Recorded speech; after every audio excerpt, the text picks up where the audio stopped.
कह सकते हो। करें, शुरू करें। मैं दिगपाल सिंह इंदौर के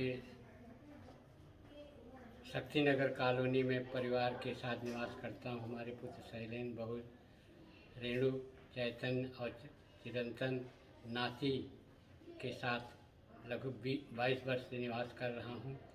नेपाल नगर जो मध्य प्रदेश में औद्योगिक नगरी थी, वहाँ शिक्षा विभाग में कार्य किया लगभग 38 वर्ष तक, और वहाँ सांस्कृतिक और साहित्यिक वातावरण था।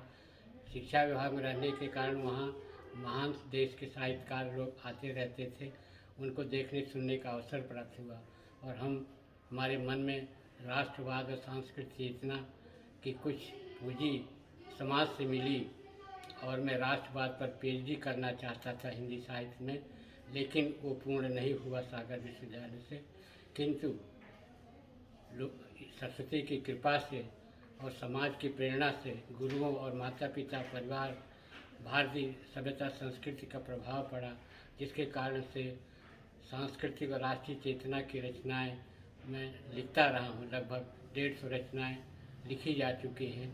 ये एक तरह का आज ऐसा अवसर है, आज 18 दिसंबर 2022 को ये मैं रचना आप सबके सामने प्रस्तुत करना चाहता हूँ, क्योंकि हमारी बड़ी पुत्री जो सिंगापुर से अपने पुत्र अन्वय के साथ आई हुई हैं, उनकी प्रेरणा से दूसरी लड़की जो विभा सिंह है वो अमेरिका में कार्यरत है अपने पति और परिवार के साथ में। पूरा समाज और देश जो है शिक्षक का बड़ा ऋणी होता है, क्योंकि शिक्षक का राष्ट्र निर्माण में बड़ा उत्तरदायित्व होता है। और साहित्य, संगीत, कला ये सामाजिक चेतना के उपक्रम हैं। अलग अलग समय परिस्थितियों के अनुसार इनमें परिवर्तन होता रहता है, लोगों की दृष्टिकोण होती है, लेकिन साहित्य जो है उसमें हित छिपा हुआ है। अलग अलग दृष्टिकोण हो सकता है, लेकिन मर्मज्ञ साहित्य समझने वाले समग्र भारतवासियों, राष्ट्र प्रेमियों, सांस्कृतिक प्रेमियों से अनुग्रह प्रार्थना है कि इसमें जो सार अच्छा लगे वो ग्रहण करेंगे, और जो कुछ बुराई लगे या अच्छा न लगे उसका अन्यथा नहीं लेंगे। मैं सबसे पहले जीवन की जो मेरे मुक्तक की स्टाइल रही है, सिंपलिसिटी, भारत वह सहजता सरलता का देश रहा है, सादा जीवन उच्च विचार, उससे संबंधित पर सबसे पहले एक मुक्तक आपके सामने प्रस्तुत करना चाहता हूँ। जीवन भी क्या, बहुत पहले करीब 40-50 साल पहले लिखी हुई रचना है। देखिए कैसी स्टाइल है कि जिंदगी के सड़क पर हैं चलते सभी। जिंदगी रूपक है, सड़क है, चलने का नाम जिंदगी है। कैसे कि जिंदगी की सड़क पर हैं चलते सभी, मगर मंजिल को पाते हैं कुछ लोग ही। लक्ष्य पाने का निर्धार, सबको कभी कभी लक्ष्य नहीं मिलता, लेकिन लक्ष्य मिलेगा कैसे? अरे जो चलते सरकते हुए राह पर, जो चलते सरकते हुए राह पर, उनकी मंजिल भी आती उन्हीं की तरह। Slow and study bills erase, ये मर्म है। उनकी मंजिल भी आती उन्हीं की तरह। विरोधाभास है, मंजिल किसी के पास नहीं आती है, प्यासे को कुएं के पास जाना पड़ता है। श्री कृष्ण के गीता के अनुसार कर्म करना पड़ता है, हर परिस्थितियों से लोहा लेना पड़ता है, अपने विचार, गुण, व्यवहार को, आचरण को शुद्धता तथा परमार्थ सामाजिक चेतना के लिए देना पड़ता है। लेकिन अगर हमारे मन में निगेटिविटी, नकारात्मक विचार आ जाए, निराशा आ जाए, तो देखिए क्या है कविता में मर्म। आगे की पंक्ति, अरे जो बैठे हुए हार को मान कर, अरे जो बैठे हुए हार को मान कर, उनकी मंजिल चली जाती आकाश पर, उनकी मंजिल चली जाती आकाश पर। ये मानव भूमि परत बाढ़ाबर पानी, अजिम माया जीवन ही लपटानी। मानव जीवन के मर्म को, रहस्य को, सदकर्म को ईश्वर की देन मानकर, ईश्वर शक्तियाँ हमको दिया हुआ है, अतः ये जीवन को सार्थक करने के लिए सदा प्रयत्न रहें। और ज्ञान विज्ञान की कमी नहीं है, सीखने से, अनुभव से, अपने मन को, भाव को, दर्शन को, जिस सभ्यता संस्कृति के वातावरण में हमारा पालन पोषण होता है, हम उसमें सीखने की अभिरुचि रखें। बहुत से ज्ञान प्रकृति, मनुष्य, चेतना, जीव जंतु, प्राणियों से मिले। अतः इस मुक्तक से एक प्रेरणा मिलती है कि धीरे धीरे सकारात्मक सत्कर्म की ओर और लक्ष्य की ओर बढ़ते रहने से मनुष्य का जीवन सार्थक हो सकता है। अब मैं जो बिल्कुल आधुनिक रचना है, ये 16/12 को प्रातःकाल लिखी है, ब्रह्म मुहूर्त में रचना लिखी है। इसमें कुछ व्यंग भी होगा, कुछ कविता भी होगी, कुछ राष्ट्रीय चेतना की धरोहर होगी। नया भारत, आज का भारत, एक भारत श्रेष्ठ भारत की इसमें कल्पना है। अगर लोगों को इससे कुछ आनंद अनुभूति हो तो मैं अपनी, ये आप सबकी रचना है, समाज की चेतना है। दिगपाल सिंह एक प्रतीक है, एक टोकन है। साहित्य कभी अमर साहित्य जो होता है, राष्ट्रीय चेतनाओं के दिनकर जी, महादेवी वर्मा, निराला, पंत, अनेक महान साहित्यकार, तुलसीदास की अमर वाणी मानस में है, गीता का उपदेश, ये हमारी धरोहर है। रामकृष्ण, अनेक गौतम गांधी, अनेक महापुरुषों ने, देश पे क्रांतिकारियों ने झंडे गाड़े हैं।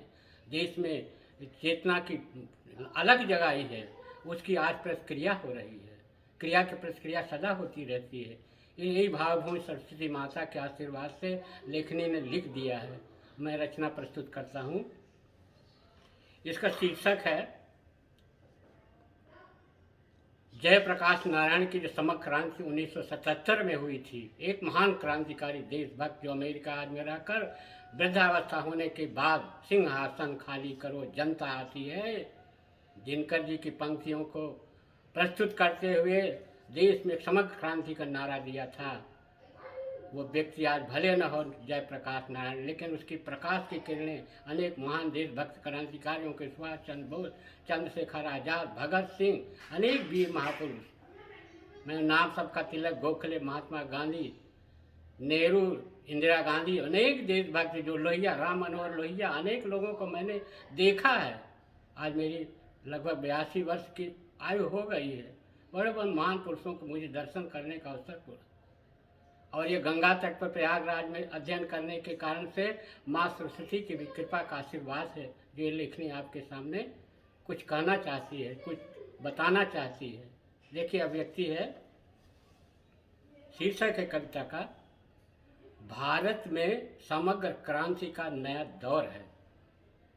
कविता का शीर्षक है भारत में आज समग्र क्रांति का नया दौर है।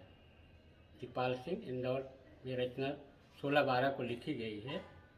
देखिए, आनंद से मैं प्रस्तुत कर रहा हूँ। कैसे कहते हैं, प्रस्तुतिकरण जो है, स्टाइल जो होती है, इससे अपने जो नीरज कवि थे, गोपाल दास नीरज, उनकी बहुत सी रचनाएं जनमानस में, चेतना में, लोगों के बीच में, जनता जो पढ़े लिखे हों, कम पढ़े लिखे हों, लेकिन उनके अंदर वो प्रेरणा देती थी।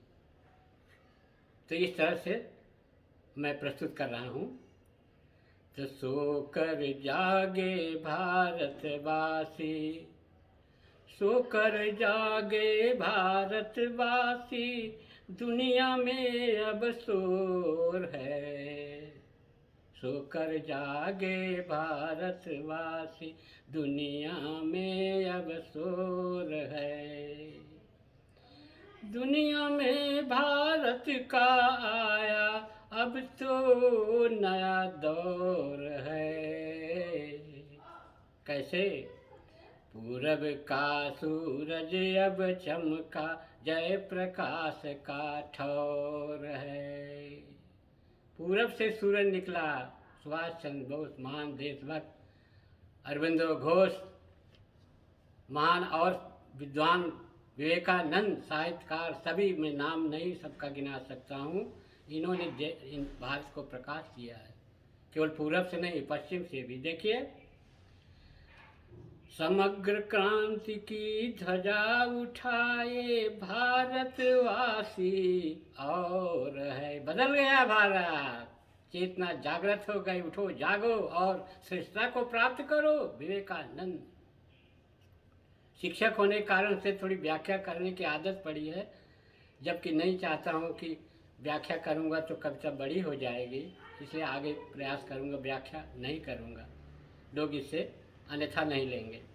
दुनिया में भारत का डंका बजा बहुत ही जोर है। अगला पद है, कुछ इसको अन्यथा न लेंगे। कुछ कुछ समय के अनुसार आते हैं लोग, जाते हैं, काल चक्र चलता रहता है, कुछ मिट जाते हैं, कोई अमिट रहते हैं, कोई इतिहास छोड़ जाते हैं, लेकिन काल के कपाल पर कुछ रचनाएं का साहित्य, अटल जी ने कहा था, काल के कपाल पर साहित्य लिखता हूँ। अटल बिहारी वाजपेयी, वो भी अमर साहित्यकार है। कैसे? अरे नकली तेल बेचने वाले गंदी की अब सुगंध नहीं। नकली तेल, बहुत से लोग रहते हैं कृत्रिमता का आवरण लिए रहते हैं। कैसे? अरे नकली बाबा वाले की अब कोई यहाँ दुकान नहीं। बाबा बहुत तो अर्थ में मान होते हैं, दार्शनिक होते हैं, तपस्वी साधक होते हैं, लेकिन कुछ लोग नाम के बाबा बन जाते हैं और उनका फिर जो समाज में हास परिहास होता है या उनकी जो अनुकृति होती है उसको लोग उसी रूप में लेते हैं। कैसे? मुरझा गए गुलाब कली अब उसमें कोई सुगंध नहीं। मुरझा गई गुलाब कली अब उसमें कोई सुगंध नहीं। कभी कभी जब पर्दा उठता है, दुनिया देश समाज करवट लेता है, तो सच्चाई सामने आ जाती है। हमारे इतिहास को, भारतीय सभ्यता संस्कृति को ठीक से पढ़ाया नहीं गया। मुगल कालीन अंग्रेजों की दास्ता की बहुत सी चीज़ें हमारे समाज और चेतना बच्चों को भी लगभग 50-60-70 पढ़ाई गई। अब हमारी नया शिक्षा नीति जो है, भारतवर्ष के अभ्युदय की, नया देश की संस्कृत सभ्यता के अनुसार देशी भाषाओं में अध्ययन का जो नींव डाली जा रही है, आगे चलकर नया भारत बनेगा। तो हिंदी भाई चीनी भाई कहने वाले की पहचान नहीं। सीमाओं पर देश आज सुदृढ़ समक्ष है। राष्ट्र रक्षा में हमारे सैनिक, हमारे देशभक्त, प्रत्येक प्राणी आज सजग है, जागृत है। और दुनिया में भारत का डंका बजा बहुत ही जोर है। आगे पढ़ रहा हूँ। तो पूरब में जो राष्ट्रभक्ति की बोझ बोए थे साथी से, इसमें श्यामा प्रसाद मुखर्जी है, अनेक बहुत लोगों ने, और भी हेडगेवार, आरएसएस राष्ट्रभक्ति शक्ति के लोगों ने जो अलग जगाई थी दक्षिण से, वो भी चेतना पूरे भारतवर्ष और विश्व में फैल रही है। आगे देखिए।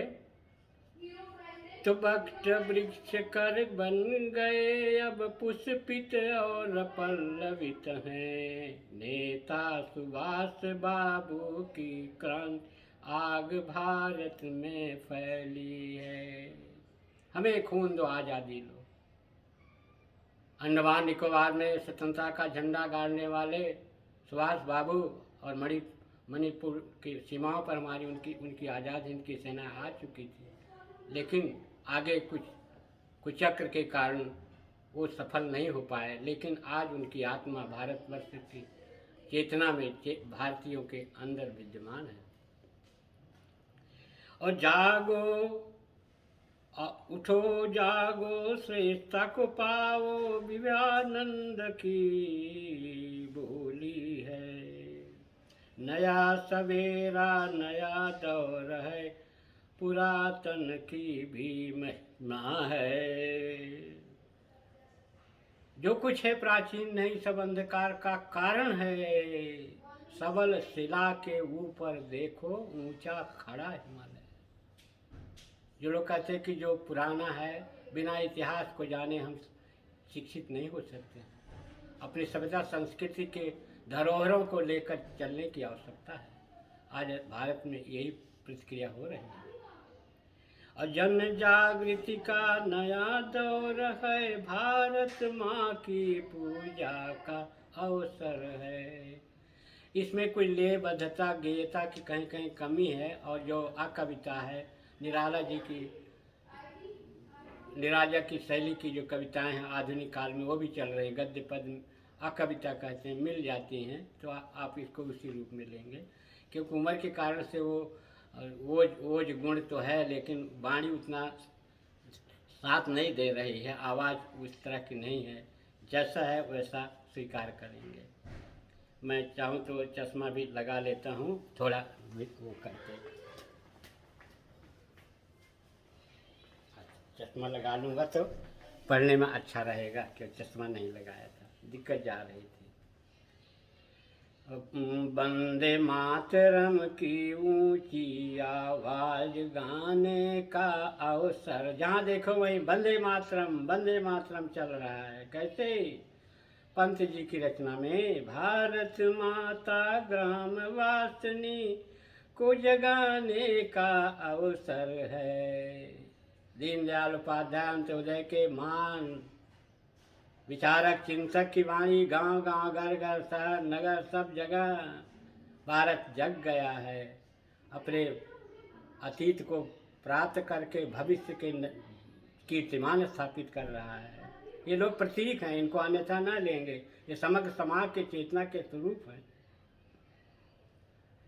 और युवक बाल वनिता पुरुष नारी का अवसर आया है।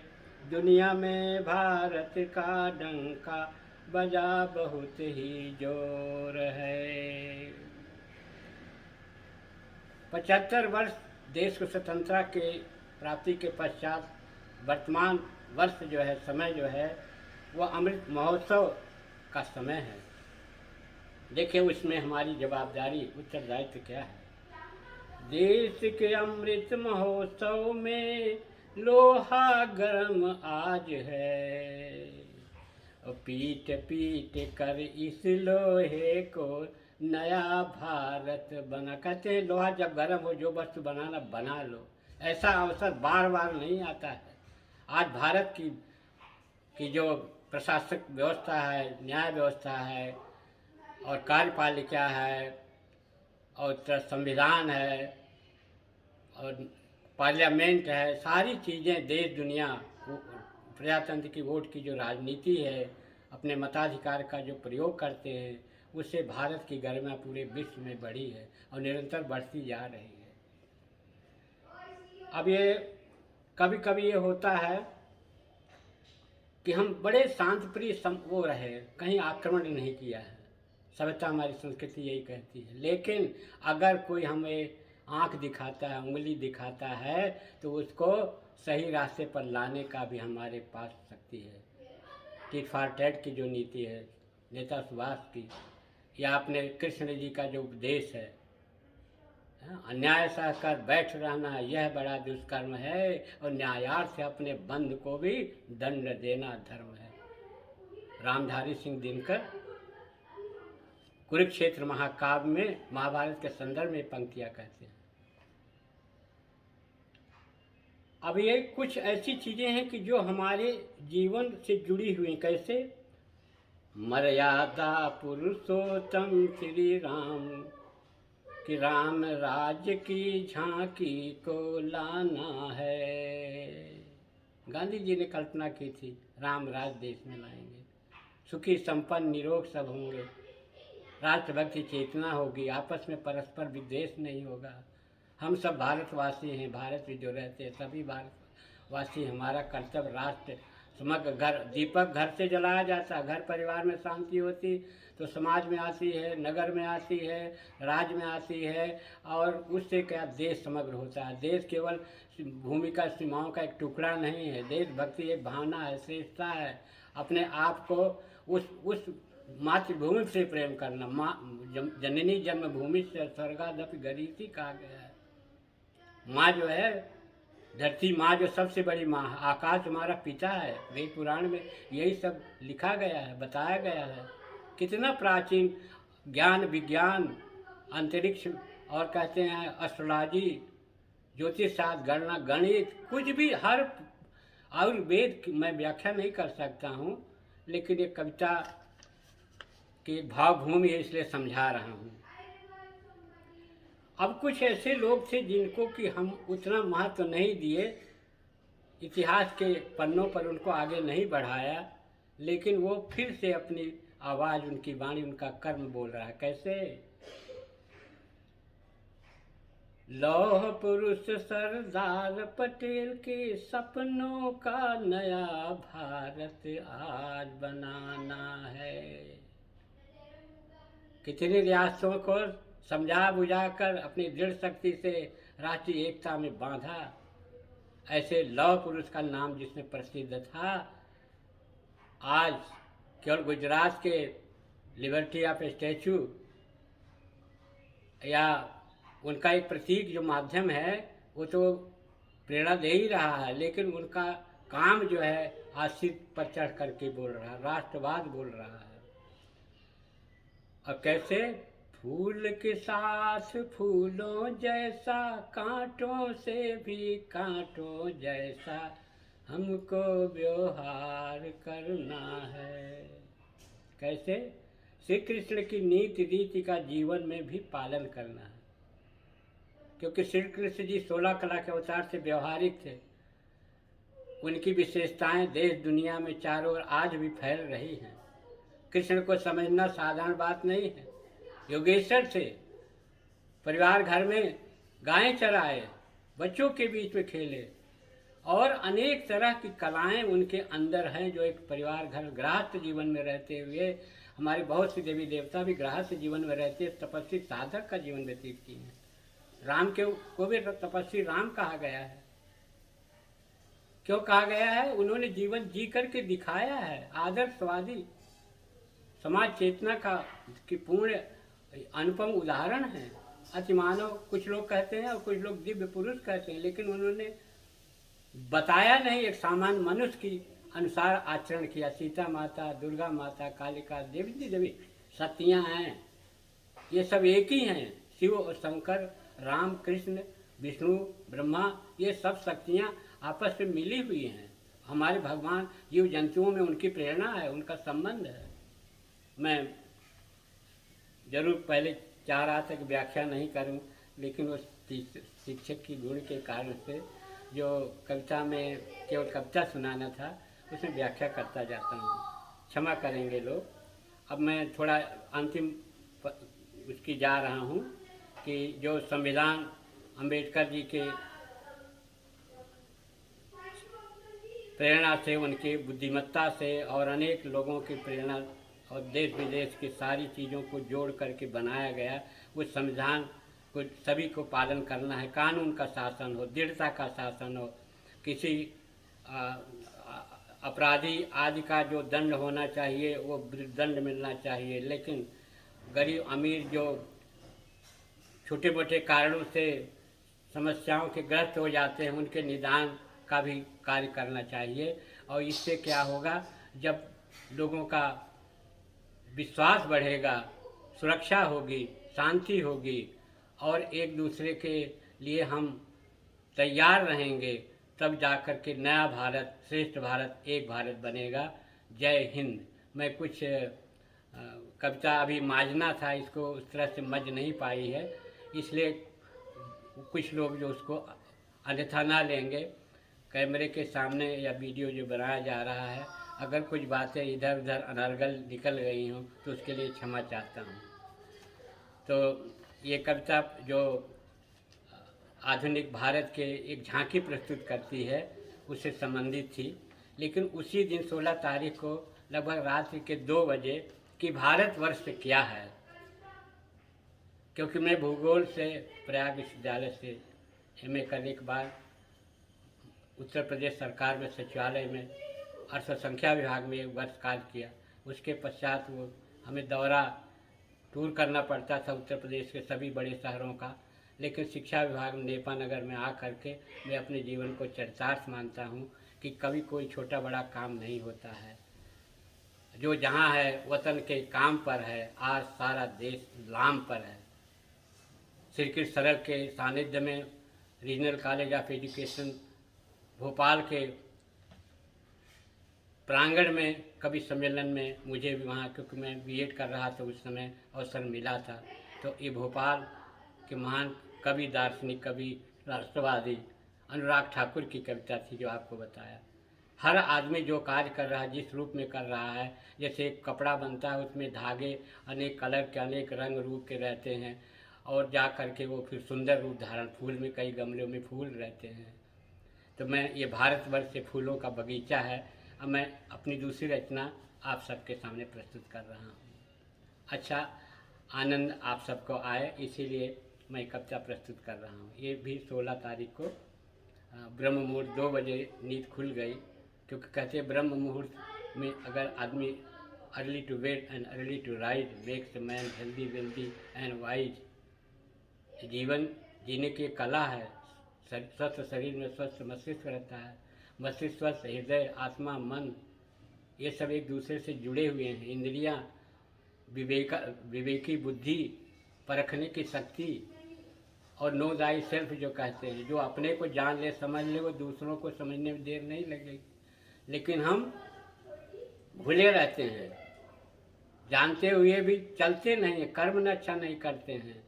भेड़ की जात जो कबीरदास की ने कहा था कि वो भेड़ें आज भी हैं, अंधा अनुकरण करते हैं, विशेषण शक्ति सबके पास नहीं रहती, लेकिन कहते हैं कि जो पक्षी होता है वो पक्षी की भाषा जान लेता है।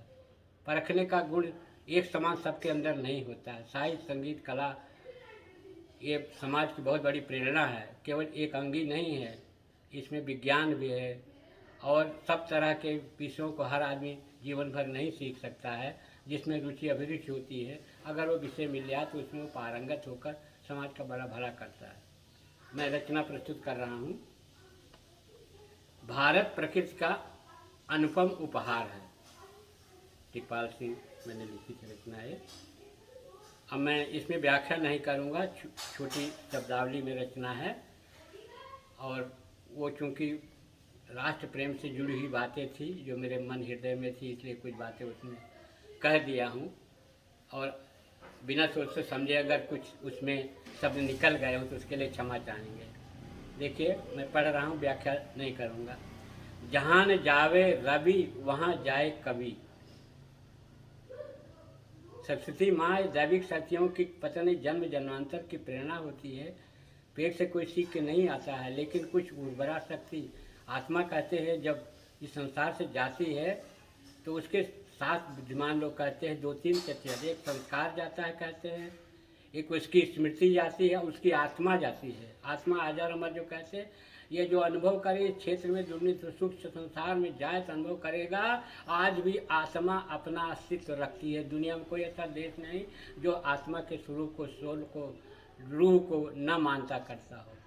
लेकिन केवल कहने वाली बात नहीं, अनुभूति की बात है। तो ये आत्मा, मन और बुद्धि ये बहुत दार्शनिक चीज़ें। हम तो चाहते हैं शिक्षा विभाग में जितने लोग हैं, परिवार घर में हैं, हमारे बच्चों में नई चेतना जागृत, पर्सनालिटी डेवलपमेंट, ऑलराउंड डेवलपमेंट के लिए, बच्चों के चरित्र निर्माण के लिए कुछ न कुछ बड़े हो जाने के बाद बच्चों को वातावरण देना चाहिए। उनके क्लासेज में, स्कूलों में ऐसे लोगों को, बुद्धिमान लोगों के क्लास सेमिनार होना चाहिए, आदान प्रदान होना चाहिए, संवाद होना चाहिए। आज के तो ये यूट्यूब के माध्यम से, फेसबुक के माध्यम से, मोबाइल के माध्यम से घर बैठे बहुत सी चीज़ें देश दुनिया में जा रही हैं। मेरी कुछ रचनाएं वसुधा की देवी सिंगापुर की पत्रिका के साहित्य संगम प्रकाशन से डॉक्टर संध्या सिंह के माध्यम से, मेरी लड़की सुधा सिंह भी सिंगापुर में रहती हैं, उन सबके आशीर्वाद से वो 2 वर्ष पहले वो रचना यूट्यूब में प्रकाशित हुई है। नेताजी एक अकेला है, अभी पिछले वर्ष वो रचना प्रकाशित हुई है साहित्य संगम पत्रिका।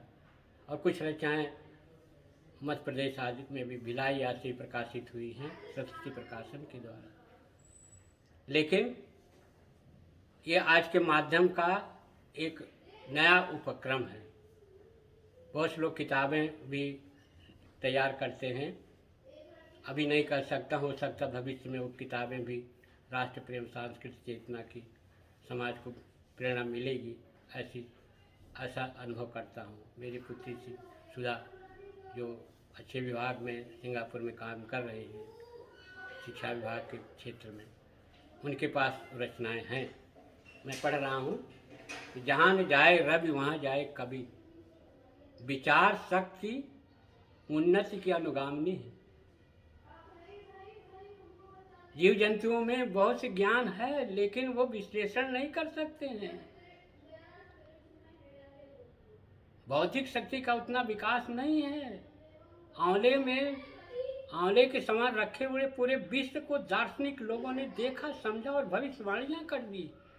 चिंतन की कितनी गंभीर चेतना भारतवर्ष में रही है। ऋषियों मंत्र दस्तारा, मंत्रों आज के जाप से करके क्या चीज नहीं पूरा उनको दिखाई। जैसे महाभारत में संजय को दिव्य दृष्टि प्राप्त थी, और धृतराष्ट्र को जो है वो सुना रहे तो उनको सुनाई दे रहा था, आंख से दिखाई नहीं दे रहा था। एक सामान्य आंख है और एक दिव्य दृष्टि है।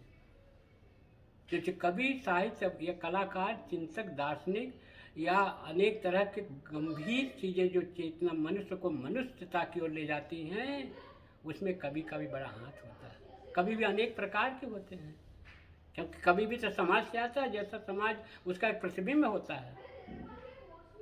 लेकिन पुराने तरह के साहित्यकारों, तुलसीदास जी को देख लो, हनुमान की कृपा से राम के चरित्र को सरल भाषा में जन जन में पहुंचा दिया, अमर साहित्य हो गया। तुलसीदास तो अमर है, उनकी रचना कभी मरेगी नहीं, लोगों को कंठाग्र है। पूरा रामायण हनुमान चालीसा पाठ करने से साहस की पूजा होती है, शक्ति आती है।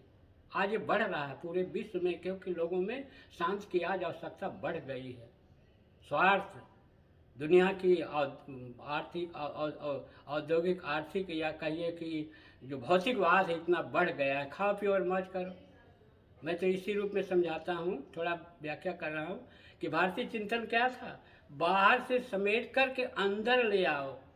शिक्षा विभाग जो पढ़ाता था, वहाँ नेपानगर में डिग्री कॉलेज का प्राचार्य भी रहा, आर्ट्स और कॉमर्स कॉलेज का 3 वर्ष पढ़ाया। बाद में सरकार ने तरुण सिंह की मिनिस्टर से उन्होंने उसको गवर्नमेंट कॉलेज कर दिया। उसमें हिंदी लिटरेचर पढ़ाता था, सागर विश्वविद्यालय से हिंदी से भी MA किया था। और ये बताता था कि जो पाश्चात्य फिलॉसफी है वेस्टर्न कल्चर की, अंदर से बाहर की ओर चलते जाओ, चक्कर मार के फिर अंदर नहीं आ सकते हो। लेकिन शरीर माध्यम खलु धर्म साधनम, शरीर स्वस्थ है तो दिमाग भी काम करेगा। चेतना तभी जागृत होगी, मन बुद्धि इंद्रियां, जब आपके शरीर ऊर्जा होगी। जैसा अन्न खाओ, जैसा रक्त बनता है। खान पान की शुद्धता भी भारतवर्ष की बहुत रही है, सादा जीवन, उच्च विचार। मैं कहता जरूर, लेकिन ये गलती बार बार करता हूँ, व्याख्या करने लगता हूँ। देखिए कैसे छोटे छोटे पद हैं, कैसे जहाँ न जावे रवि वहाँ जाए कवि, विचार शक्ति उन्नति की अनुगामिनी है।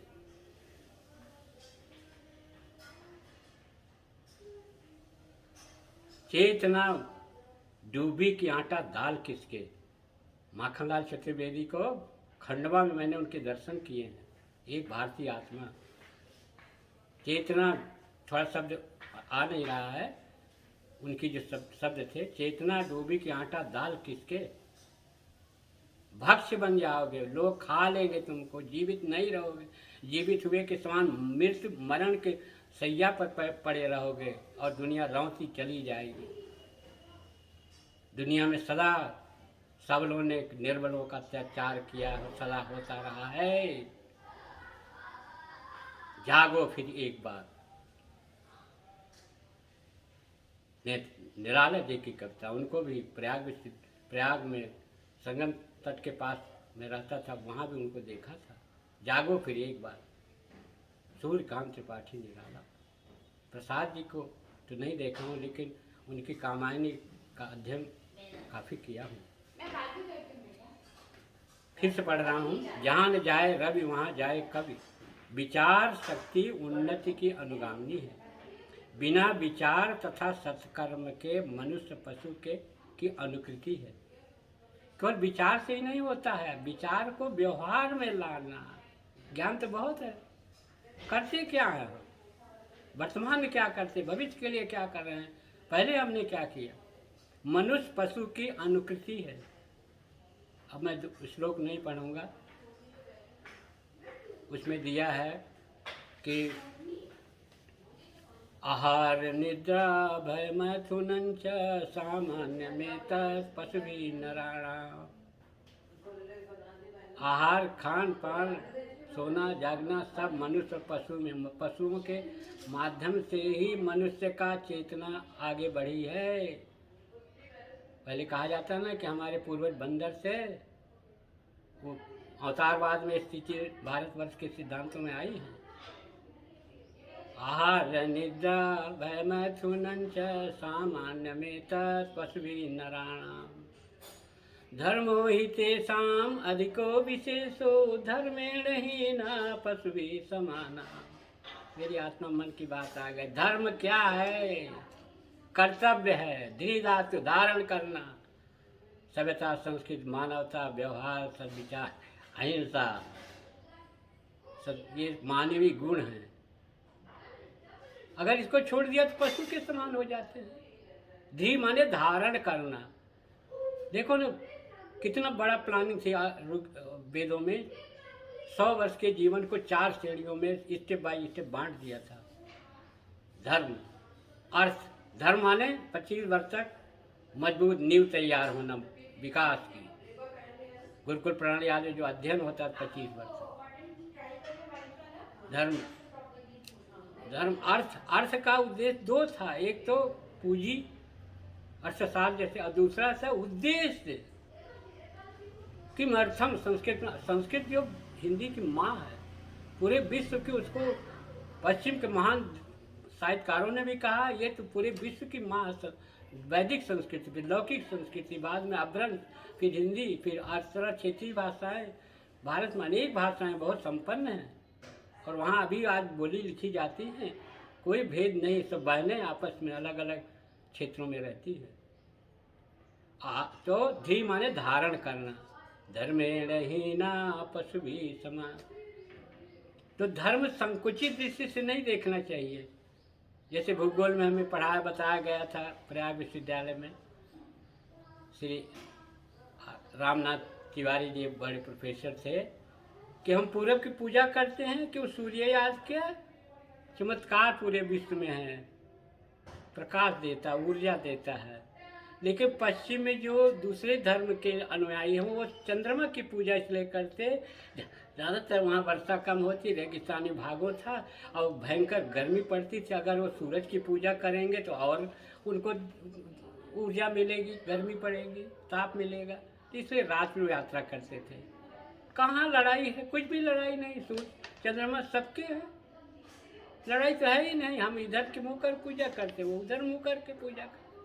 पूजा तो सभी करते हैं ना, जिधर भी मुँह करके करो। ये आज के लोगों को बताने की आवश्यकता है। धर्म की आपस में लड़ाई नहीं, अगर सही धर्म है तो। अगर उसमें कृत्रिमता आ गई, आडंबर आ गया, पाखंड आ गया, अहंकार आ गया, मानवता खत्म हो गई है, तो वो संकुचित धर्म है, व्यापक धर्म नहीं। धी माने धारण कर। मैं व्याख्या न करके चल रहा हूँ, आगे बढ़ रहा हूँ। थोड़ा बुराई जा नहीं रही व्याख्या करने की। देखिए कैसे भावभूमि है, जो कलम लिखती जाती है वो काटता नहीं हूँ, एक शब्द भी मारता जरूर हूँ कभी दोबारा पढ़ करके। और जो हमारे कुछ ऐसे प्रोफेसर हैं, विद्यार्थी हैं 70-70 साल के, एक अलका मधुसूदन पटेल है जबलपुर में, वो भी हमारी बहुत सी रचनाएं किताबों में छपवाती करती है। अब हमारे एक अलका माथुर सुधा की शैली आई थी श्री गंगानगर से, उनके पति गौर मोहन माथुर साहब आज समाज के, उनके माता पिता बड़े प्रचारक प्रवर्तक हैं, मानने वाले हैं। मिल कर के गए 2 दिन पहले, तो उन लोगों ने कहा कि आपकी जो रचनाएं हैं बहुत प्रेरणादायक और लोग किताबें हमको प्रस्तुत कर भेजने वाले हैं। यही सब समाज है कि जो समझेगा, देखेगा, परखेगा, आनंद की बात होगी, काम की बात होगी तो ले लेगा, हमको उसको देने में भी अच्छा लगता है। कर रहा हूँ कैसे? कल्पना से यथार्थ की कल्पना तो यथार्थ की सीढ़ी है। अब कुछ लोग थे, कभी लोग क्या देते बड़े बड़े, जैसे एक नाम कुमार विश्वास का देश दुनिया में डंका बजाए हुए हैं। अब कुछ लोग उनको अच्छा माने, कोई बुरा मानेंगे, लेकिन वो कला क्या एक दिन की खेल है? नहीं, तपस्या साधना है, समाज से मिली है उनको। कुछ को अच्छा लगेगा, जड़ी बूटियाँ अच्छी लग रही, कड़वी होती, कोई तीखी, तो जड़ी बूटियाँ जो काम करती तीखी थोड़ी रहती हैं, हाथ से व्यंग भी होता है।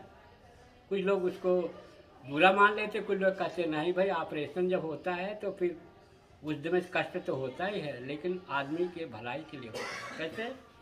कल्पना तो यथार्थ की सीढ़ी है, महान साहित्यकारों की बात है। परिकल्पना विकास की सीढ़ी है। किसी ने बहुत पहले, जैसे बहुत पहले मैंने सुना समझा था कि जापान में फसल अगले उगाना है तो 1 साल पहले सोचना पड़ता। एक महान दार्शनिक का कहना, बाग लगाना 10 साल पहले सोचना पड़ता है। अगर राष्ट्र का निर्माण, व्यक्तित्व निर्माण करना है तो 100 साल पहले की योजना होती है कि हमारे देश का क्या संविधान और क्या व्यवस्था होगी, कैसा पालन होगा, कैसा कड़े कानून होंगे। और लोग, जनता उनको पालन नहीं करेगी तो उसका उपाय भी कराया जाएगा। कहते बिनु भय हो तन प्रीति। रामचंद्र जी समुद्र तट पर हाथ जोड़कर खड़े हैं, समुद्र जी जाने दो, लंका जाना है। कहाँ मानता है? अरे सरलता, भारत की सरलता कमजोरी नहीं थी। जो महान होता है, समुद्र सदा हलचल नहीं करता है। सागर पे भी बहुत पहले कविता लिखा हूँ, भोपाल में उसको सुनाया था।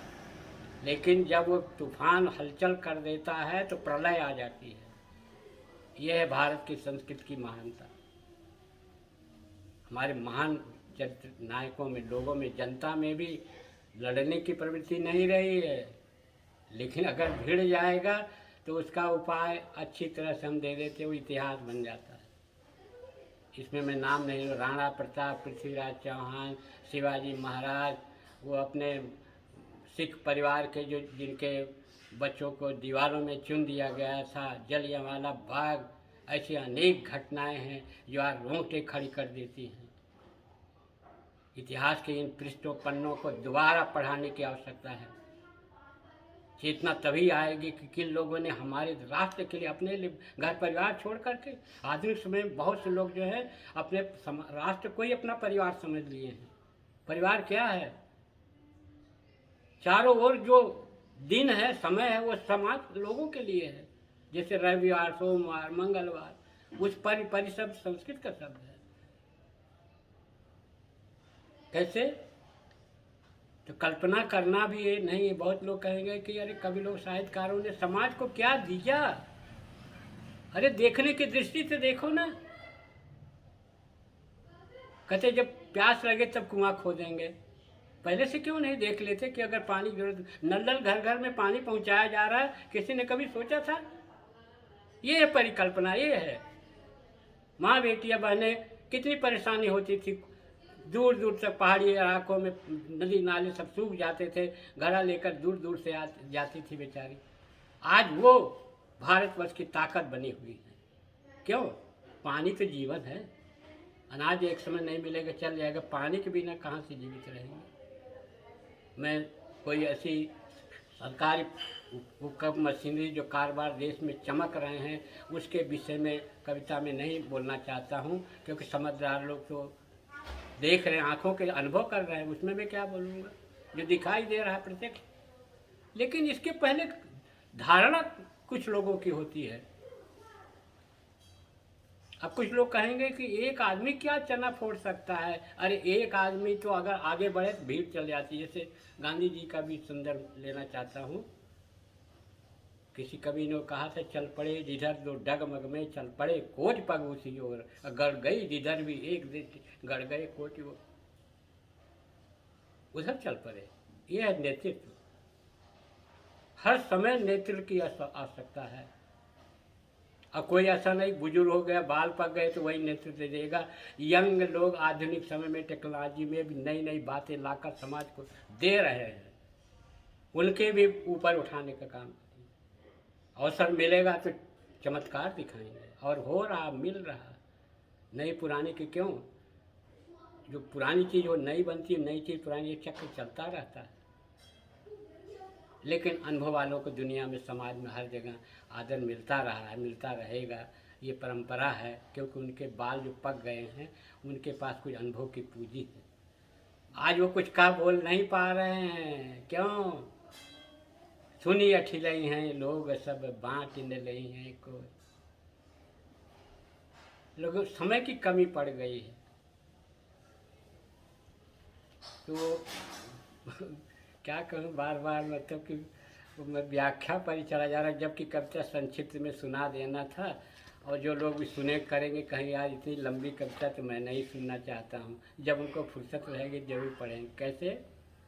कल्पना तो यथार्थ की सीढ़ी है, परिकल्पना विकास की सीढ़ी है, और सदा जागृति उन्नति की पीढ़ी है। जागत रहे करे का कोई, एकता ही विकास की पीढ़ी है।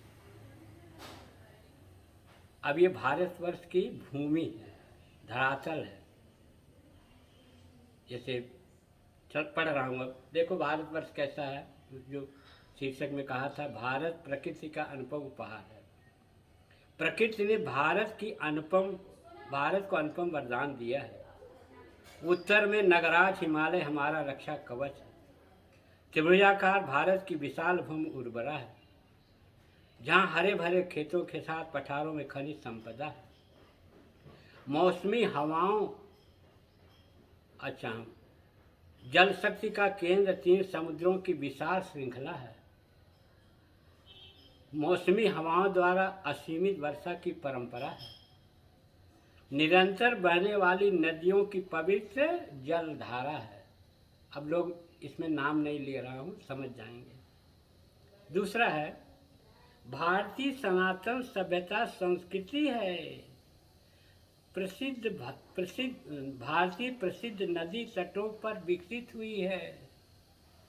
अब मैं इसमें व्याख्या में नहीं जाऊंगा।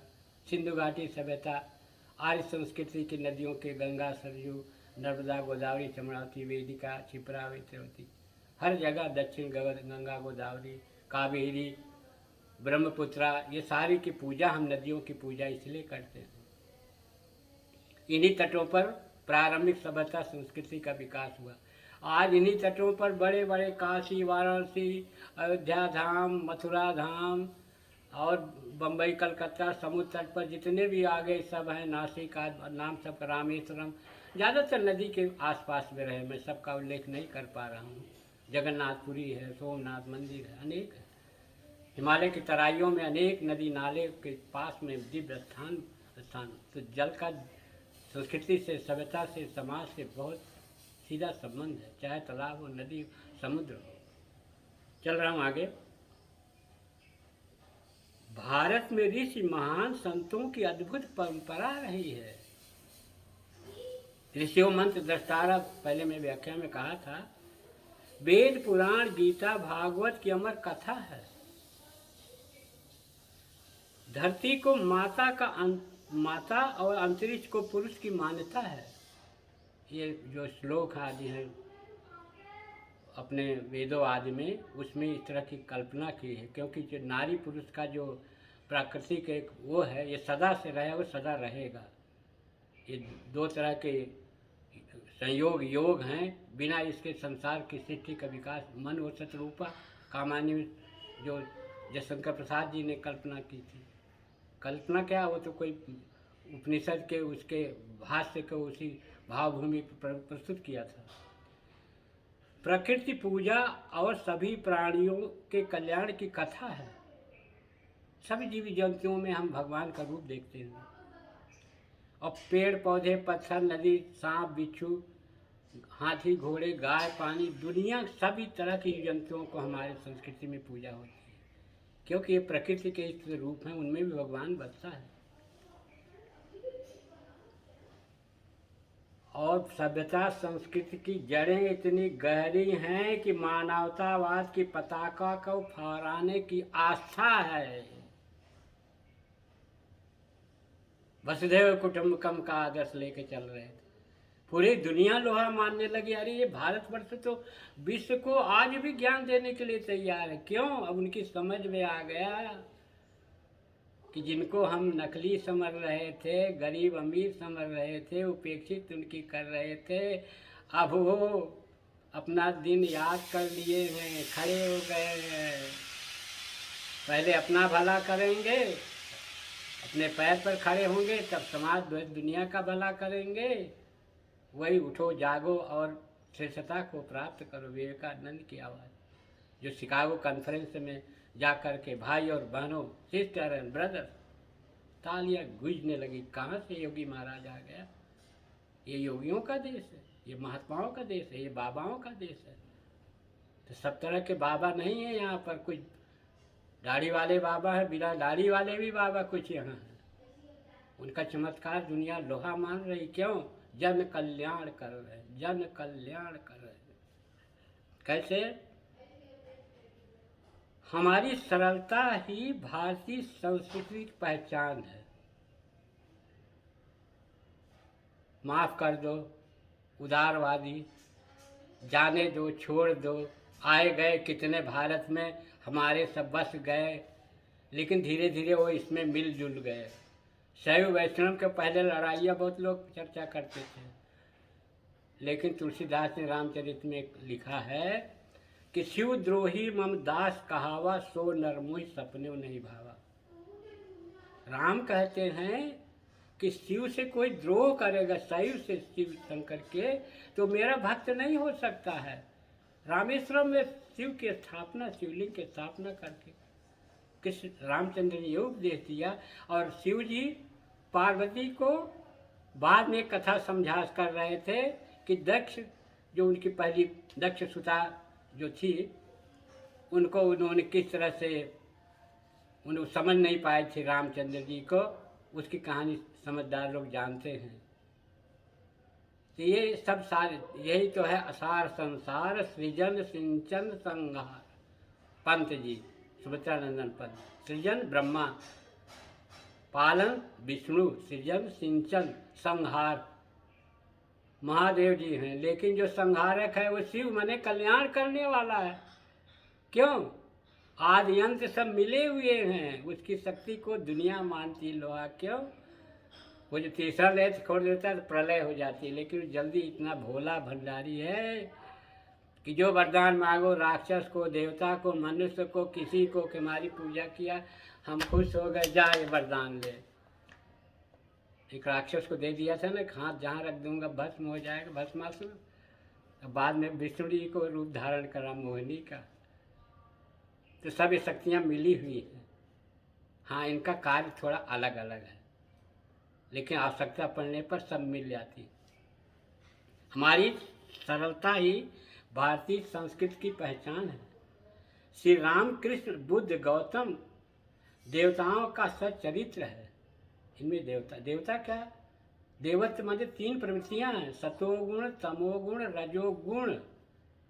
विचार, आइडिया जो कह रहे हैं, आइडिया विचार क्या, बुद्धि क्या है? सतो मतलब सत्य की ओर, सत्य को समझना, झूठ सत्य को सबके बस की बात नहीं है।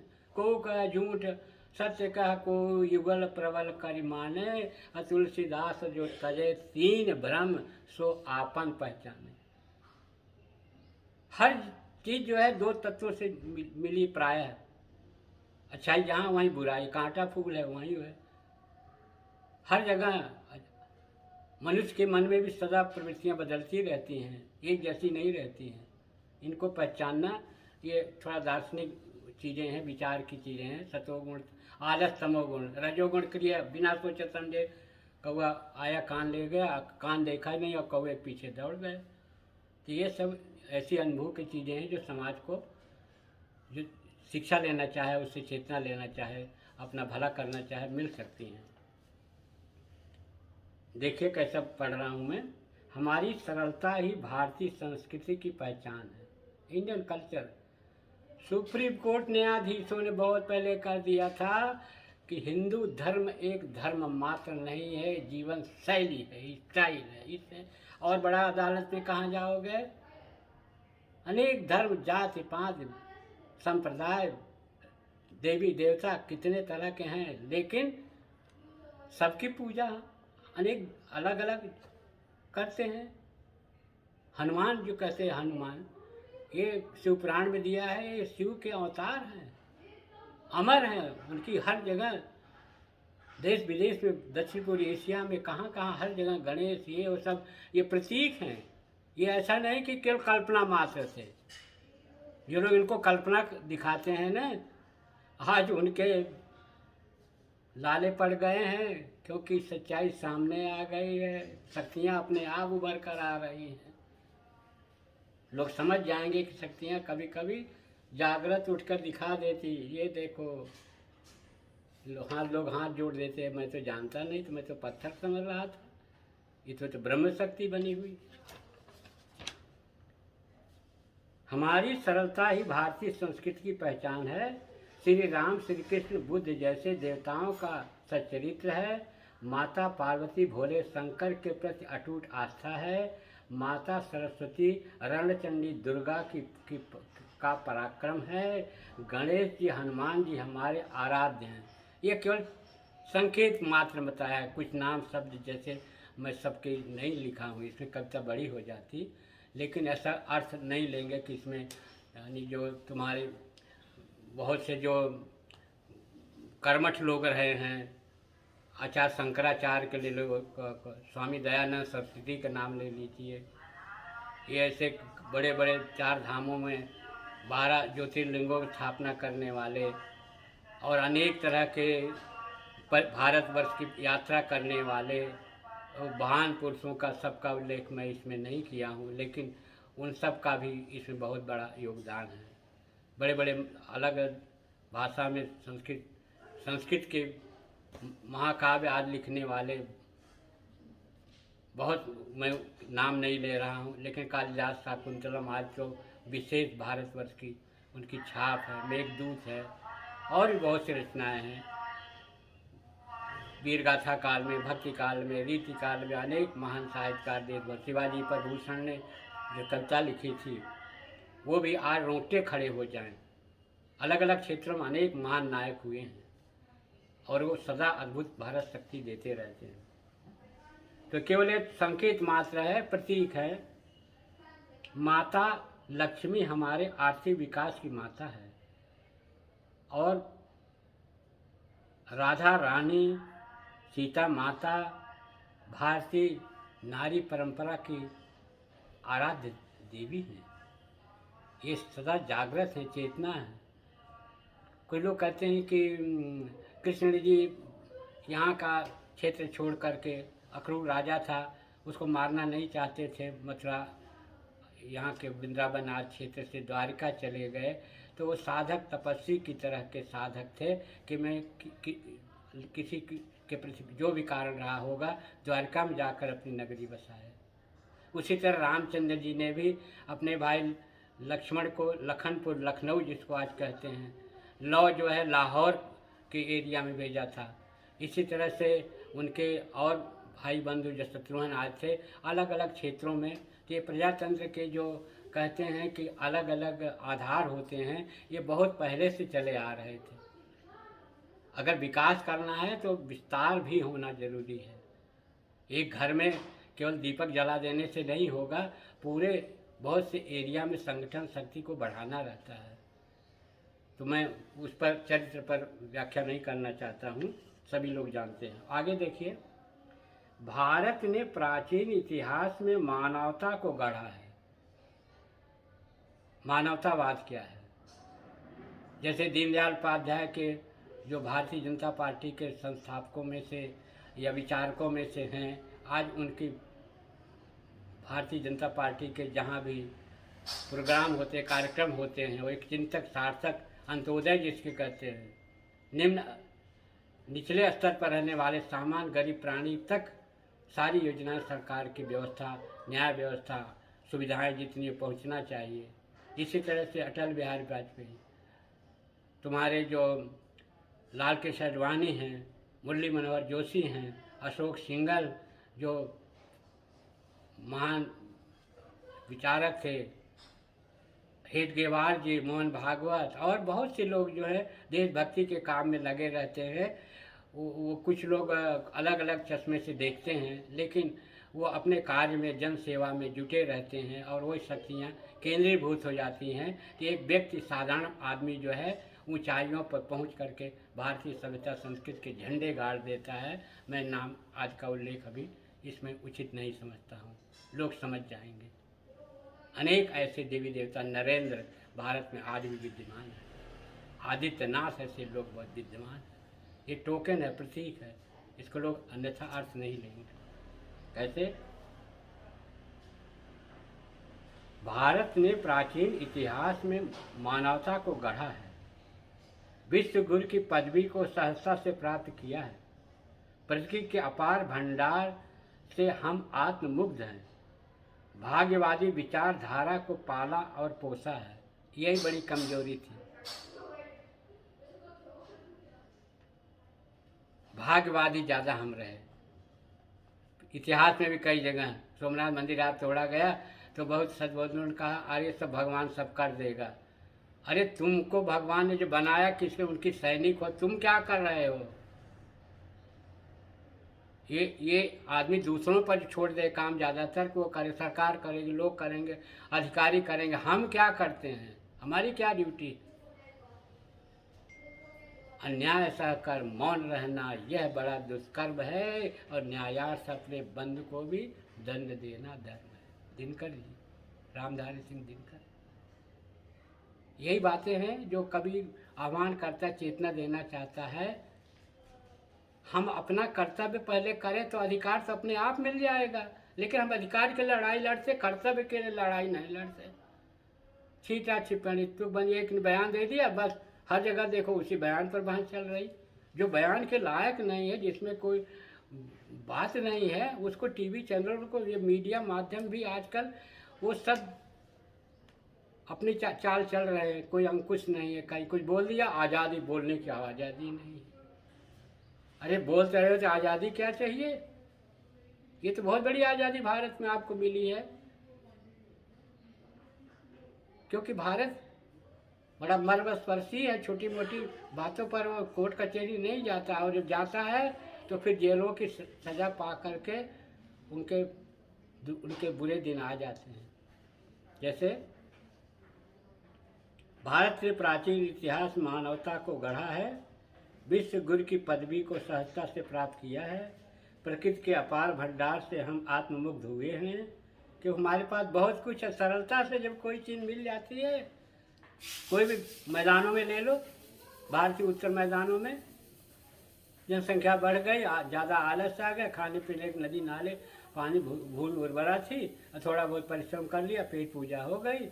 लेकिन पश्चिमी भारत में बाहरी लोगों से जो अंदर घुसने का किए, उसमें पंजाब आपका है, राजस्थान है, पश्चिमी क्षेत्र हैं, महाराष्ट्र है, गुजरात है, जहाँ भी राष्ट्रीय चेतना जागृत हुई। लड़ाई, युद्ध, संघर्ष जीवन का एक वो है। संघर्ष केवल लड़ाई मात्र नहीं है, आत्मबल चाहिए। संघर्ष का बड़ा व्यापक अर्थ है। तो सरलता से कोई चीज़ मिल जाती है तो उसकी कीमत आदमी नहीं करता है, दुनिया में है। इसलिए संघर्ष सब जोड़, मेरी पहली रचना संघर्ष ही है, जो 1962 से 63 में मैंने नेपालगढ़ में लिखी थी। प्रकृति के अपार भंडार से हम आत्ममुक्त हैं, भाग्यवादी विचारधारा को हमने पाला है, पोसा है। हमने अपने अतीत को तिलांजलि दे दी थी, हमने बड़ा पाप किया था, सरलता से मिली प्रकृति का दुरुपयोग किया था। क्रिया की प्रतिक्रिया सदा आज हो रही है, भारत फिर से खड़ा हो गया है। अब एक दो पद और बचे हैं, मैं पढ़ करके समाप्त करूँगा रचना को।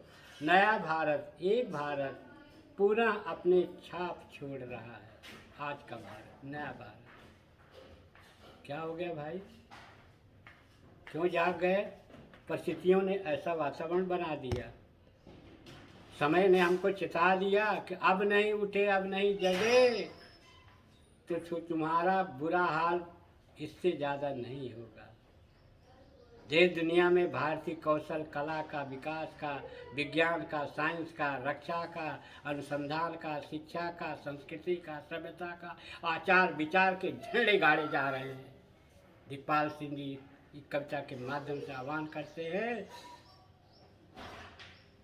कि जो समय है इस समय की पहचान करो और राष्ट्रभक्ति प्रेरणा मातृभूमि के लिए अपने माता पिता, अपने संस्कार, अपने बाल बच्चों, अपने परिवार, अपने समाज, अपने पड़ोस के लिए कुछ समय निकाल करके करें। कुछ लोग ऐसे हैं अपना गृहस्थ जीवन भी करते हैं, लेकिन कुछ न कुछ सामाजिक लोगों के लिए भी कार्य करते हैं, निस्वार्थ भाव से, मांगते नहीं कुछ। मांगने से कभी कोई चीज़ मिली है? सुभाष चंद्र की आवाज़ सुनो ना,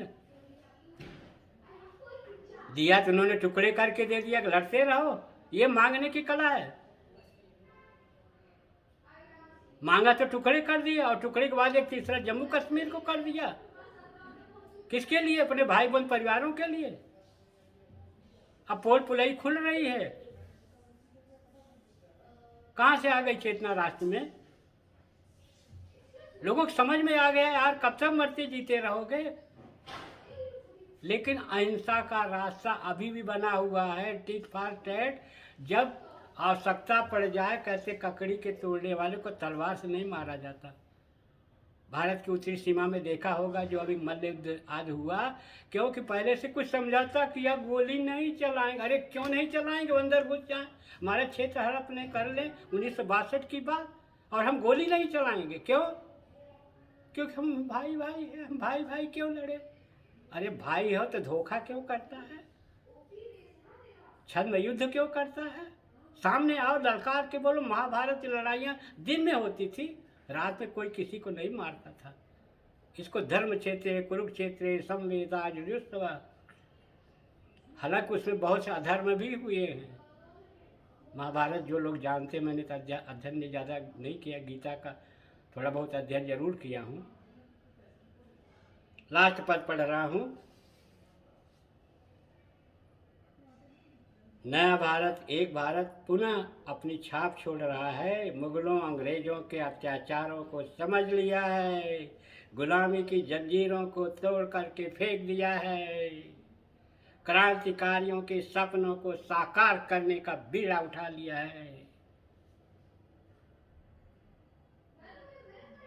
इसी के लिए वो मर गए थे फांसी के तंजे पर। खुदीराम बोस, चंद्रशेखर आजाद, प्रयाग पूर्व में इलाहाबाद का तुम्हारा कंपनी वाघ आदमी स्वयं को गोली मार लेती, इसीलिए कि मैं अंग्रेजों की गोली से नहीं मरूंगा। ककोरी कांड के जितने शहीद थे फांसी पर चढ़ गए हंसते हंसते। आज इनकी कहानी सुनो तो रोंगटे आंसू खड़े हो जाते हैं कि इस देश में हम रहते हैं जहाँ इतने वीरों ने इतनी कुर्बानियां दी। किसके लिए? भारत माता के सपूत। यही माँ का फर्ज निभा रहे हैं। माँ का दूध पिया है। अरे दूध पीने के तो माँ कुछ मांगती नहीं, जितनी माताएं हैं। माताओं में बहुत सारी रचना मैंने लिखी की है। माता से बड़ा कोई उपकारी नहीं है। ऐसा नहीं कि पिता उपकार नहीं करता है, पिता कुमार की तरह से है। माँ का भी कार्य करता, पिता का भी काम करता। पिता माने रक्षत पाति पिता। लेकिन माँ का जो त्याग है वो समाज दुनिया हर जगह मानती है। क्यों? क्योंकि जन्म देने से ही नहीं, वो मांगती नहीं है कुछ। अब पिता तो कहता कि नाम करो, श्रेष्ठ करो, आगे बढ़ो, अच्छा करो। सबका दोनों का रोल अलग अलग। लड़ाई नहीं है माता पिता में कहीं। जिस घर परिवार माता पिता में लड़ाई युद्ध नहीं है ना, उनके संतानों को देख लो।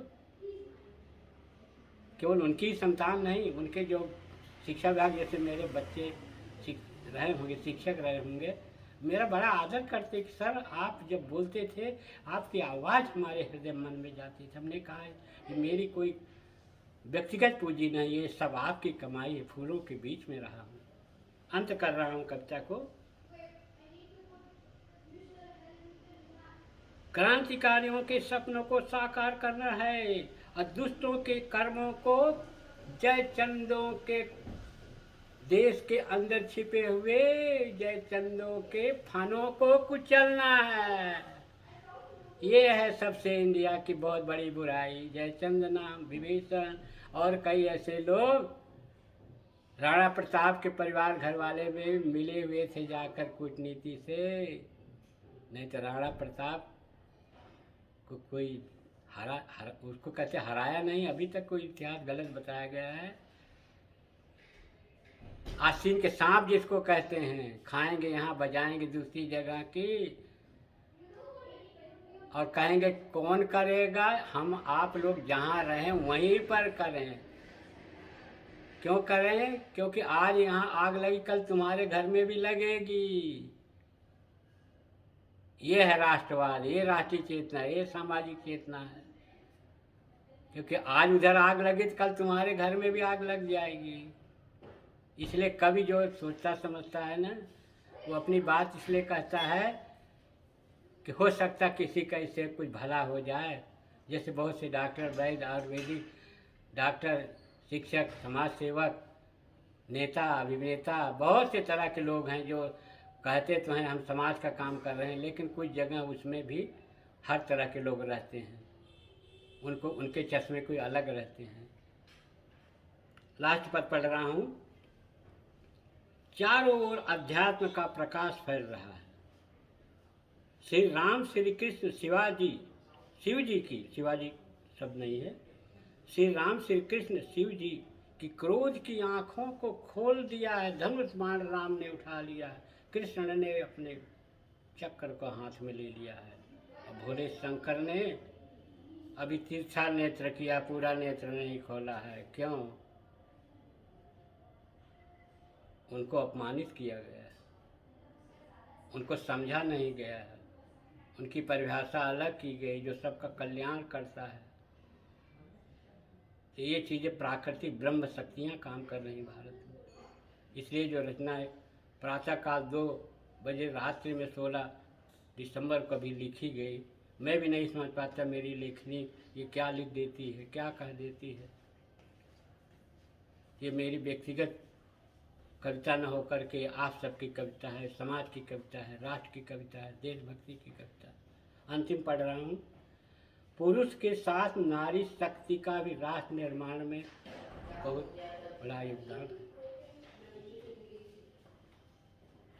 क्योंकि रथ के दोनों चक्के हैं, एक चक्का टूट जाए तो गाड़ी रुक जाती है। दोनों रथ के चक्के आज वो भी अपने पावर शक्ति से शिक्षा, स्वास्थ्य, हर क्षेत्र में आगे बढ़ कर के, सेना में भी हर क्षेत्र में आगे बढ़कर परिवार घर को की सहायता कर रही है। जिस घर में एक नारी शिक्षित हो जाती है, पूरा घर परिवार। शिक्षा का क्यों डिग्री लेना नहीं है, शिक्षित होना माने स्किल डेवलपमेंट, कला आना, काम करने का गुण होना, विशेषता होना, सामंजस्य होना आपस में, ये गुण है। कई बहुत लोग ऐसे कम पढ़े लिखे, तुलसीदास कितनी डिग्री लिए थे, कबीरदास कितने पास डिग्री थी, अनेक और बहुत से जो लोगों ने लिख पढ़ दिया। कोई लोगों ने पढ़ा लेकिन डिग्री का महत्व नहीं था। आज डिग्री बहुत लोग, अभी कई घटनाएं ऐसी आ रही हैं कि डिग्री ले लिए, पढ़ा रहे हैं, आता कुछ नहीं स्कूल में। भ्रष्टाचार बढ़ा रहे हैं, भ्रष्टाचार, भ्रष्टाचार के आचार्य, और कोई कमेटी कर नहीं पाती है चार्ज, क्योंकि दे देते हैं गुप्त चार्ज और बन जाते हैं कमेटियों के इंचार्ज। बहुत पहले रचना थी, ऊपर से भ्रष्टाचार नीचे आ रहा है। जब ऊपर से बड़े बड़े मछली कहते तालाब गंदा करती, उनको निकाल दिया जाएगा तो छोटी मछली तो अपने आप मर जाएगी। अब कहेंगे कौन करेगा इसको? यही बात तो सबसे बड़े देश के सामने समस्या है। मिली भगत है सब जगह, लेकिन धीरे धीरे कहते हैं कि जब तूफान आता है, ऊंची डाली रहती, पहले काट कर उसी को फेंक देता है। समाज में आप देखिए, चिंतन करिए, आपको मिलेगा कि जिन लोगों ने जो अच्छे बुरे कर्म किए हैं उनके सामने ही दिखाई दे रहा, आने वाले बाल बच्चे उनके अच्छा फल पा रहे हैं या बुरा फल पा रहे हैं।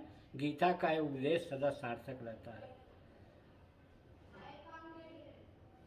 प्राचीन भारतीय सभ्यता संस्कृति उठ खड़ी हुई है, कर्तव्य पथ पर चल पड़ी है। राष्ट्रवाद जन जन के हृदय मन पर कुलाचे मार रहा। कई लोग कहते हैं राष्ट्रवाद क्या है, अनुभव करके देखो। कुछ लोग अशोका संत बेचरा हैं कैची धाम उत्तराखंड के, वहाँ जो महात्मा पहले साधु महात्मा जी थे, हनुमान जी का मंदिर आज था, वो बहुत सी ऐसी भविष्यवाणियाँ कर रहे हैं कि आने वाले समय में राष्ट्रवाद सिर पर चढ़ कर के बोलेगा। लोग कहीं यार ये एक आदमी ऐसा कैसे बोल देता।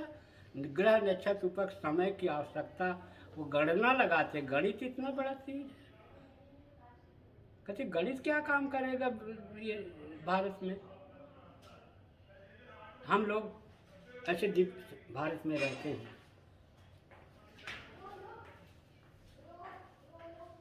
राष्ट्रवाद जन जन के हृदय और मन को में कुलाचे मार रहा, शक्ति उत्तेजना दे रहा, जनता तथा शासकों में सामंजस्य बढ़ गया है। किसके लिए? जनतांत्रिक मूल्यों के लिए कि बातें तो बहुत करेंगे लेकिन मशीन पर उंगली कब दबाएंगे, किसके लिए दबाएंगे, क्यों दबाएंगे, क्या आवश्यकता है, क्या मेरा कर्तव्य है। आप समझ जाएंगे कि उस शक्ति में कितना शक्ति भारतवर्ष को मिली। बहुत से ऐसे देश हैं जहाँ पर प्रजातंत्र नाम की कोई चीज़ नहीं है।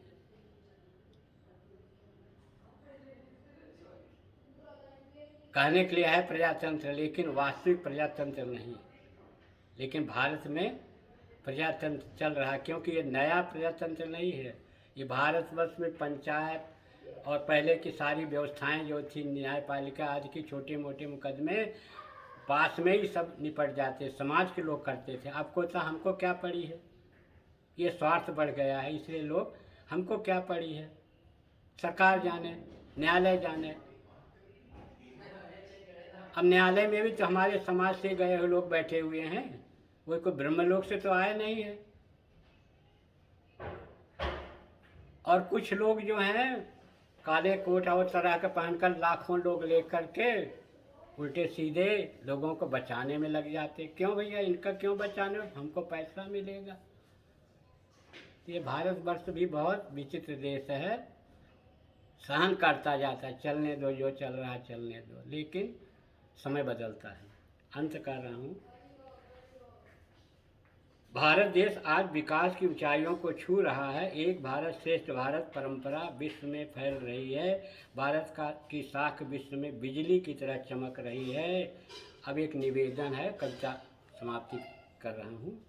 आइए हम सब मिलकर अपने को, अपने भारत को महान बनाएं, जो जहाँ है अपने काम पर है और सारा भारत आज लाम पर है, मोर्चे पर है। अनुराग ठाकुर भोपाल वाले की कवि की कविता ये समाप्ति करता हूँ। पहले मैंने ऐसा अनुभव नहीं किया था कि इतना लंबा कार्यक्रम करूँगा, लेकिन एक चूँकि ये हमारे अन्य जो हमारे सुधा के पुत्र जी हैं, उन्होंने ये टेप रिकॉर्ड करने के लिए प्रयास कार्यक्रम किया है, तो मैं उनको धन्यवाद देता हूँ। और हमारे कुछ शैलेम बहू रेणु चैतन्य जो अभी घर पर हैं, सुधा भी हमारे अभी आई हुई है, उनके साथ ससुर इंदौर में ही रहते हैं, अरुण जोशी जी आई, और हमारे जो दामाद जी हैं राजेश जोशी सिंगापुर में रहते हैं। तो ये सब लोग परिवार घर के हैं, और उनके सब में मन में था कि सर हमारे दिखपाल सिंह अपने परिवार घर के बुजुर्ग आदमी की रचनाएं कुछ समाज के हित में लाएं, तो इसीलिए आज ये कार्यक्रम आप सबके सामने प्रस्तुत किया। जय हिंद, जय भारत, जय भारतीय सभ्यता संस्कृति, जय जनता जनार्दन, जय सरस्वती माता, जय कालिका माँ का, जय धरती माता, सभी वेद पुराण सभ्यता संस्कृति समाज के लोगों को प्रणाम करता हूँ। और आप लोगों को इससे कुछ प्रेरणा मिले, चेतना मिले, तो हमारा आज का कार्यक्रम आप सबके लिए उपादेय होगा, कल्याणकारी होगा। और जो कुछ भी भूल से, गलतियों से, भावावेश में शब्द निकल गए होंगे, उसको यह जान करके कि ये भी तो एक आदमी है और आदमी में भी कमजोर हो, हर आदमी में होता है कमजोरियों का स्थान, और कोई नहीं है दूध का धोया हुआ इंसान। हम भी दूध के धुले हुए नहीं हैं। आप लोग क्षमा कर देंगे, कहते क्षमा बरन को चाहिए। तुलसीदास ने भी कहीं कहा था, मैं कवि नहीं हूँ, कलाकार नहीं हूँ, कविता साहित्य नहीं जानता हूँ, लेकिन जो उनकी सरलता थी, अपने विषय में उन्होंने कुछ लिखा नहीं, लेकिन उनकी रचनाएं बोलती हैं कि वो दिव्य आत्माएं थी। तपस्या साधना से, साधना का अंत कर रहा हूँ। कभी दिमाग में आया था कि गृहस्थ जीवन आदि में रह करके भी मनुष्य विरक्ति भाव पूर्ण तो नहीं हो सकता है। लगा कमल का फूल जैसे रहता है पानी में, ऊपर पत्तियाँ खिली लगी रहती, ऊपर कमल का फूल खिला रहता, कीचड़ में डंठल उसके रहते, लेकिन वो हंसमुख रहता है। तो ये तपस्या साधना कठिनाइयों में रह करके हर्षित कुछ प्रसन्न रहना और सामंजस्य, भूगोल विषय यही बताता है, प्रकृति मनुष्य और चेतना आदि का सामंजस्य, बीच का रास्ता निकाल के चलना। जैसे बुजुर्ग आज हो जाए तो बहुत सी सुविधाएं या आवश्यकताएं उनकी कम हो जाती हैं, लेकिन जो पुण्य कर्म किया है तो आप अपने लोगों, प्रिय लोगों के सहारे रहते हैं, दूर दूर रहे नज़दीक रहे, लेकिन फिर भी उनकी प्रेरणा मिलती रहती है। इंजन न बन करके डिब्बे जैसे रहे, लेकिन कभी कभी इंजन भी बनना पड़ता है, कुछ राय भी देनी पड़ती, कुछ बोलना पड़ता हूँ। इसलिए बोलना पड़ता है कि ये आवाज़ हमारी न हो करके आप सबकी आवाज़ है। तो अंत कर रहा हूँ कि साधना का पथ अगर होता सरल, जीवन जीना भी एक साधना, तपस्या केवल मौन धारण, योगासन, प्राणायाम करना ही साधना नहीं है। सिद्धि को प्राप्त करने के लिए ध्यान, योग, कर्म भाव लगाना। साधना का पथ अगर होता सरल तो हर आदमी इंसान से भगवान बनता। भगवान हमारे अंदर है, लेकिन हम कहें कि हम अहम ब्रह्मास्मि करने वालों ने कहा, लेकिन हर आदमी को भगवान का एक अंश आत्मा में ही परमात्मा है। जय भारत, जय मध्य प्रदेश, भारत का हृदय, और सभी से को करबद्ध प्रार्थना करता हूँ कि रचना आप सबके अच्छे कल्याण करेगी। जय हिंद। अन्य को